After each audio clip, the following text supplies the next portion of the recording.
Okay, y'all, what is up? It's Vincent, and I'm bringing you a new video. This one is a character concept for D&D 5e. Ugh. Okay. This one, let's go ahead and get into it. The idea of this character is the apostle, right? And there's two different elements which make up the concept, which fulfill the idea. Okay. One, celestial warlock. Two, Pact of the Tome, pact and invocation and that kind of thing. Okay, so we're gonna go into why. I'm gonna explain the character, then I'm going to build the character. Right? Okay. So step one, celestial warlock. I chose celestial warlock because I like angels. Uh, typically a warlock is associated with dark powers, or at least like strange eldritch Cthulhu style of monsters, right? Or actually evil, like demons or something like that, right? Okay. But the idea for the celestial is that you're in a pact with a celestial, right? Okay. But that would be strange for that's unusual, right? For a celestial to deal in that kind of magic and that kind of relationship with their followers, right? Okay. So that's suggesting to me, that's hinting at like it would be most fitting if it was a celestial, right? But of a certain dark or outcast sort of variety, right? So the idea of a celestial, right? The idea of a celestial, some sort of angel or god or spirit, right? But with a different bend on it, with a different thing of like, it's a dark angel. It's a angel, god, or spirit or something, but that entity is dark or fallen or cast out of their realm or something like that, right? Okay. So my idea for this character, whenever, if or when I would play this character, I would be looking for me, I'm looking in particular for an angel of death. That sounds the most cool to me, an angel of death. But any variety of fitting entity, right? But like of a different tone of on it, right? An angel or god or spirit, but of a different tone. They have to be like dark or fallen or cast out of their realm, something like that. That's the idea. And I like that tension of it. I like I like the contrast, right? I like contrast. I like tension in terms of it's a being born of goodness, born of inherently like good, peace and order and honor and that kind of thing. But it's twisted, it's dark, it's something is wrong, right? That is sick. So that's why Celestial Warlock. The other part of the concept is the Pact of the Tome, right? Okay. So the Pact of the Tome is there to represent, well, I picked Pact of the Tome for a few different reasons. One, it gives you just more spells, right? And it also lets you ritual cast either the Pact of the Tome or the Book of Ancient Secrets, which comes after the Pact of the Tome, right? It gives you a lot of utility. It gives you rituals. You can find or buy rituals for your book, kind of like a wizard, right? So you can have rituals to be casting outside of combat, right? When you're not in combat, you'll be able to cast other spells, rituals that you find, which is alleviating one of the most like downsides of the warlock, which is they only have 2 spells basically. They got like 2 spells or like 3 spells at higher levels on a short rest. Kind of weak, kind of like, you know what I'm saying? And the Book of Ancient Secrets helps helps you not be so limited in that way. That's that's one of the reasons why. Another reason why is fitting of building into the concept of the apostle, right? The idea of he's basically writing a Bible. He's basically writing a gospel of he's drawing power from this entity, right? Using that to impart power and knowledge into his works, into his writing, into his gospel to then spread to others, to what's that shit? Evangelize, right? Which we'll get into that in the next section. So that's the concept. Or now I'm going to describe the concept entirely. The idea is this character is in a pact with the angel of death.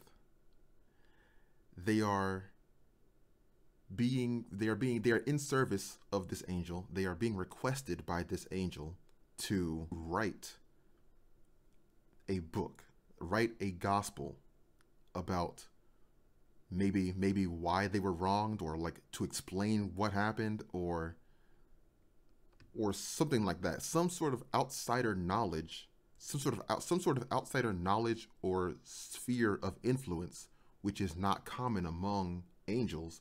This angel is going to be bringing to the table, they're going to be out gathering information from places where other angels would never go.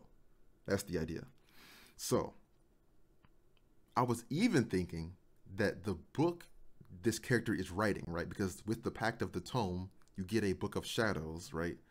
I was even thinking the book that this character is writing could be a book of exalted deeds. Now, obviously, it would be like, the idea is it would be blank at the beginning of the campaign, and then over time, it would slowly be written in and built up, and knowledge and power.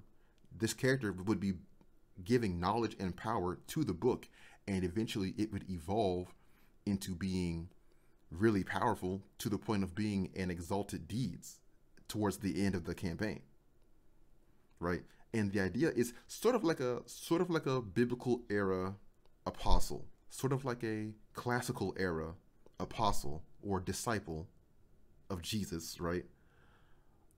Making witness to an incredible divine being, and then documenting that and bringing that knowledge to the rest of the world. Which I should say here, I am not a religious person in my real life. That's just not, I don't really care for it. But in terms of fiction, in terms of fantasy, religion is kind of cool, with gods and gods and angels and demons and that kind of thing. So yeah, cool. So that's the concept. Now let's go ahead and get into the build. Sheesh. Okay, y'all, what is up? This is the build portion of the video. We're about to get into some nitty gritty. We're about to get into some details about how I would build this character. And some things may depend on actually being in a campaign to be like, oh, I need this, or I need something to deal with this particular enemy that we're going to be facing often, right? But this is more of just like in a vacuum of what's good and what fits the concept. Cool. Okay. So we're going variant human. This is all fine. We're going over here. We're going variant human. For the language, I picked celestial, fitting of some angelic phrases, symbology to represent his understanding of that.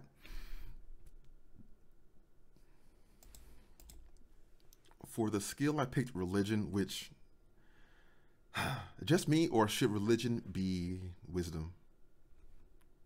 That's just me.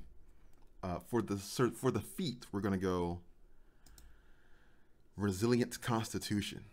so that this character can concentrate on some spells, right? Because the idea is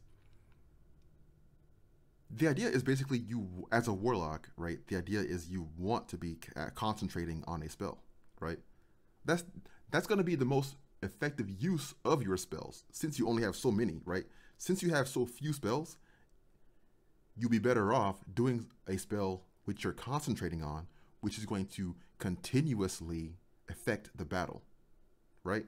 So that's why I picked Resilient Constitution to get proficiency in concentration. Ugh, it's lit. For the ability score, Charisma, and Constitution.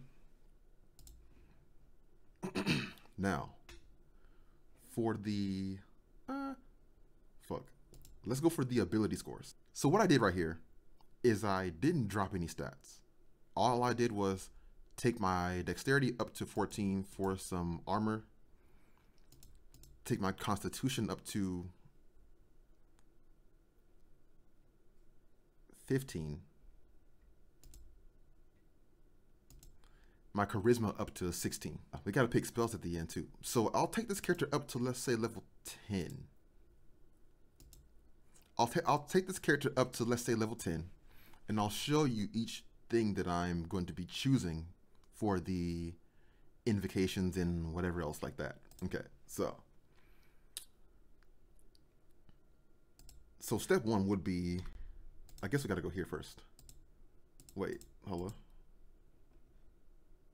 Pact boom. So I guess, okay, so at level 2, I would be picking Agonizing Blast, and then I would be picking Eldritch Mind so that I can have advantage on concentration. So that I don't lose concentration, so that I can make the most use of my limited spells. That's the idea. Then at level 3, I would be picking Pact of the Tome, fitting of the character concept. You know what I will take? I'll take Guidance, Light, and Firebolt, fitting of celestial powers, right? And the idea is, I also have other stuff I also still have the Warlock cantrips, right? So with my Warlock cantrips, I'll be taking Message, Minor Illusion, maybe something else. Not sure about that one, but let's see. We're going to go back over here, and we're going to take Book of Ancient Secrets. Now we can finally do ritual casting, right?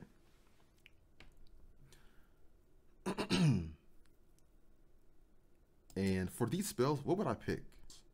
On your adventures, you can find other rituals. That's the important part, because then you can find other rituals to put into your book to the point where you're basically like a wizard and can cast all kinds of crazy shit outside of combat. It kind of doesn't matter. It kind of doesn't matter what you actually take, because when you to play this character, you would describe to your DM, hey, I'm using Pact of the Tome. My character needs to be finding rituals like a wizard needs to find spells, right?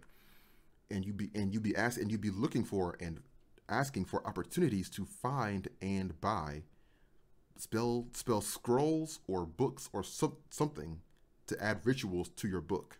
So there you go. For level 7, there's so many of them. Holy shit. I know that for level 9, I want Gift of the Protectors. I know that I want that, right? And it makes sense because it's like you're writing in your book, right? And then your book is kind of like a gospel, like a Bible, right? And then your allies can write their name in the book, and then they are gain protection? That's too cool, bro. The Celestial Warlock in combination with the Pact of the Tome is just so sick. What would I pick for this one? Honestly, I want to really go deep on the Pact of the Tome, right?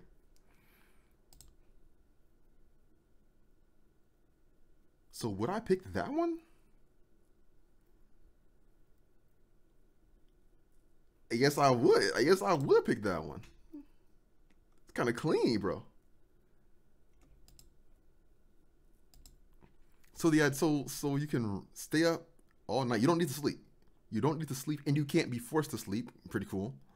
And you can stay up all night and read your book instead of sleeping, and you can watch over the party. Watch out for danger. This shit kind of clean, bro. I'm surprising myself with how cool this character is ending up being. So for the ASIs, we're gonna go charisma and charisma. So by level 8, charisma is at 20, helping your saves, helping maybe your skills. I don't know. I wish, honestly, I don't really care for the charisma skills. That's just me. Like persuasion and deception, and like I wish I could have charisma or some other stat and then do the knowledge skills, right?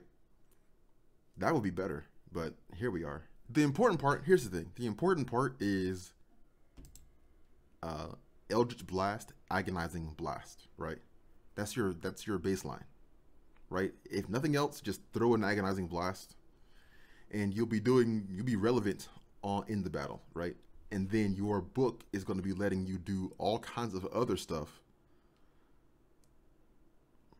outside of battle, right? And then we're going to get to the spells in a moment. Let's go ahead and go to the spells now. Okay, y'all. Here we go. We're about to pick up some spells real quick. I'm looking for...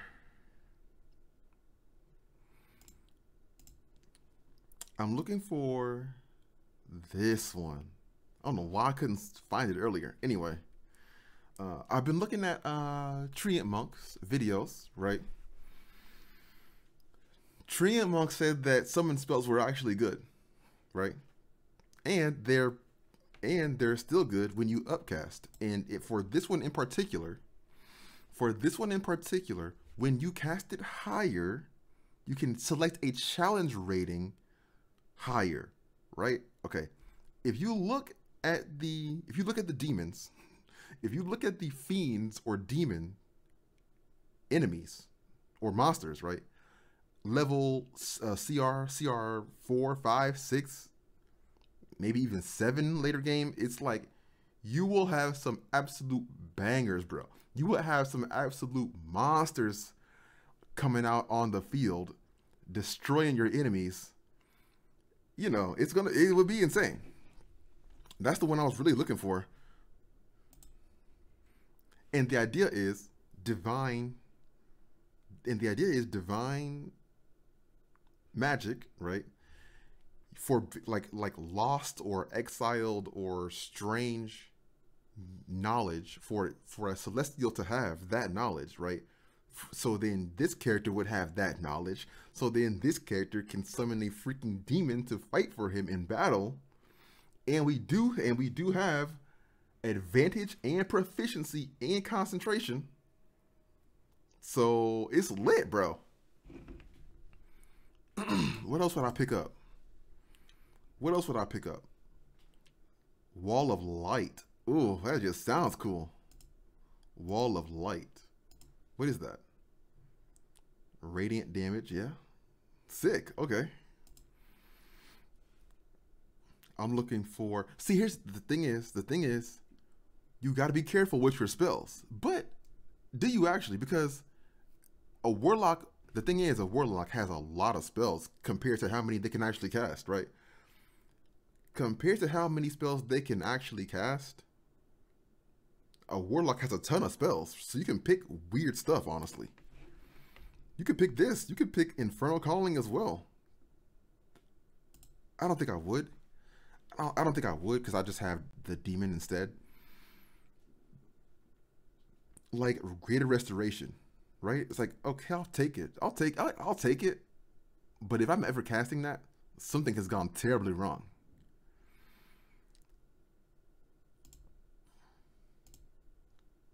Contact other plane. Summon Greater Demon. Wall of Fire. Which is better? Wall of Light or Wall of Fire? If you're casting both at the same level, 5 in this case. What would be better?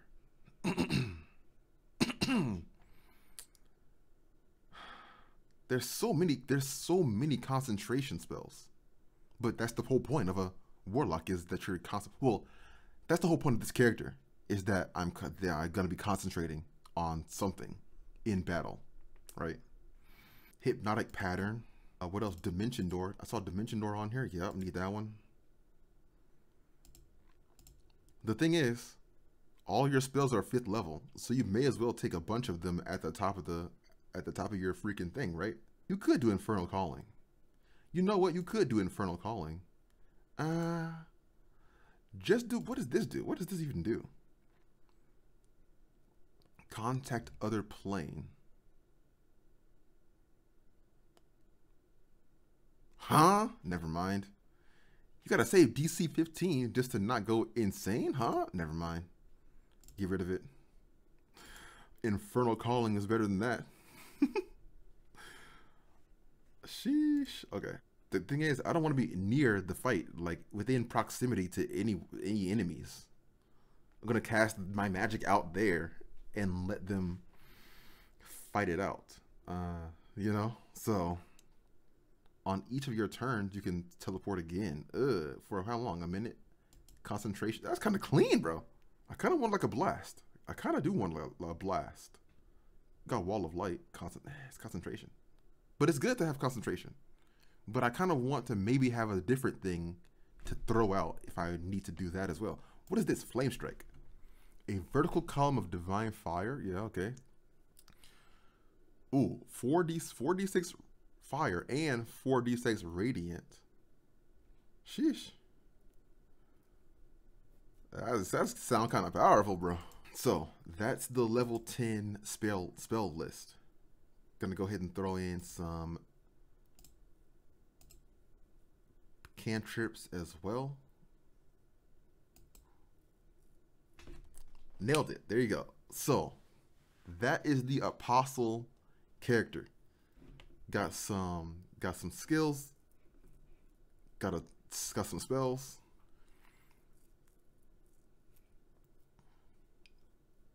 It's lit. And the thing is, the features, all the different features work together. All the different features really like make sense together and make sense for the concept of this character. It is lit, bro. So what this character can do is, in battle, this character can drop any number of different combat altering spells, right? With proficiency and advantage on concentration, right? And then otherwise, this character can throw out an Eldritch Blast, throw out some fire or necrotic damage as well, or radiant damage as well. Celestial Warlock has the ability to heal as a bonus action, so you can still throw out an Eldritch Blast and heal somebody within 60. That's broken. I watched some video and somebody said if this feature was on any other class, it would be broken. But because warlocks are limited in their spells, it's not broken. It's just good, right? It's not broken. It's just good. But if it was anywhere else, it would be broken. Because like you have 11d6 of healing light that you can administer to your allies at range. That's insane, bro. It's so good. Oh my god.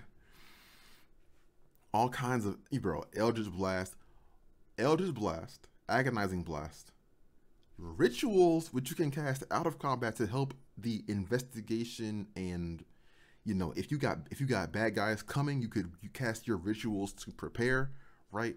Or if you're going out somewhere, if you need to have your languages, if you need to have a scout, you can get your familiar, you can get what's that shit? Phantom Steed, right? For a horse, for mounted combat, for yourself or an ally or something like that, for your rogue to be mounted, to have steady aim advantage. It's a lot of versatility, it's a lot of utility.